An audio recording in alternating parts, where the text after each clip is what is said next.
नमस्कार दोस्तों, आज से 6.5 करोड़ साल पहले पृथ्वी कुछ इस प्रकार दिखाई देती थी। जहाँ पर आप बैठे हैं वहाँ डायनासोर घूमा करते थे। समुद्र की गहराई से लेकर आसमान की चोटी तक 1 लाख वजनी जीव से लेकर 4 हाथियों से भी बड़े पक्षी तक हर कोने में इनका ही राज था।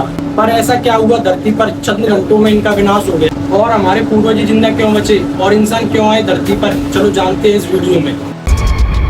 समय में थोड़ा पीछे चलते हैं। ये हमारी पृथ्वी है। उस वक्त ऑक्सीजन ज्यादा होने की वजह से 30-35 माले की बिल्डिंग के बराबर के पेड़ हुआ करते थे और इस पृथ्वी पर रहते थे डायनासोर। और ये 8 मंजिला ऊंचा अर्जेंटीनासोर है। ये एक साथ कई जंगल चढ़ जाया करते थे। उस वक्त पृथ्वी कुछ ऐसी दिखाई देती थी। ये है चूने के रेगिस्तान। यहाँ लाखों सालों से बरसात नहीं हुई है। जहाँ भी इनका बोलबाला था। अब आता है हमारा भारत, जो कि एशिया की तरफ बढ़ रहा था। उस वक्त भारत की जमीन लावा से भरी रहती थी, जहाँ पर पाए जाते थे राजासोरस। कई हजार किलोमीटर रेगिस्तान में वहाँ पर पाए जाते थे टाइटेनोसोरस। 20 हाथियों जितना वजनी है।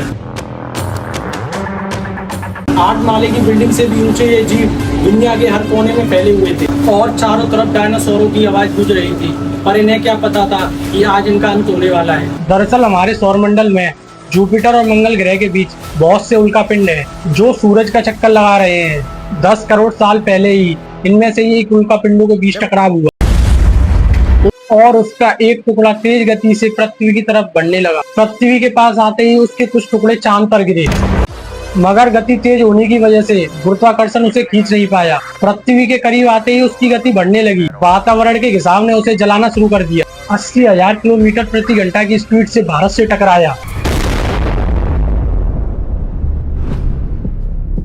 जहां रात के 1:30 बज रहे थे, नजदीकी जानवर इस चमक को देखकर अंधे हो गए थे। गिरने से पहले ही वहां का पानी सूख गया। गिरते ही विस्फोट से निकली ऊर्जा आज के 10 करोड़ परमाणु बम के बराबर थी। इससे निकल रही 6000 डिग्री सेल्सियस की गर्म ऊर्जा आसपास के जानवरों को भाप बना के उड़ा दिया और जंगल के पेड़ नीचे गिरने लगे। पहाड़ों ने अपना दम तोड़ना शुरू कर दिया। इसके कुछ सेकंड बाद आई भयंकर गर्मी की लहर ने उड़ रहे पत्थर को पिघलाकर लावा बना दिया। संपर्क में आने वाला पानी तुरंत भाप बन रहा था। समुद्र के अंदर उबाल शुरू होने लगा। पलक झपकते ही जंगल सूख रहे थे। अभी तो सिर्फ शुरुआत ही हुई है। टकराव से 1000 टन मलबा अंतरिक्ष में पहुंचा था। जहां ये गिर रहे थे वहां कई किलोमीटर तक विनाश हो रहा था। टकराव ने पृथ्वी को अंदर से भी हिला दिया था। कुछ ही सेकंड में पृथ्वी पर भूकंप आना शुरू हो गया। भूकंप की तीव्रता ज्यादा थी। इस प्रकार धरती पे से जीव जंतु डायनासोरों का अंत हुआ। जिस किसी ने भी भाई ये वीडियो देखी हो तो लाइक, कमेंट, शेयर, सब्सक्राइब सारी चीज कर देना भाई। नमस्कार।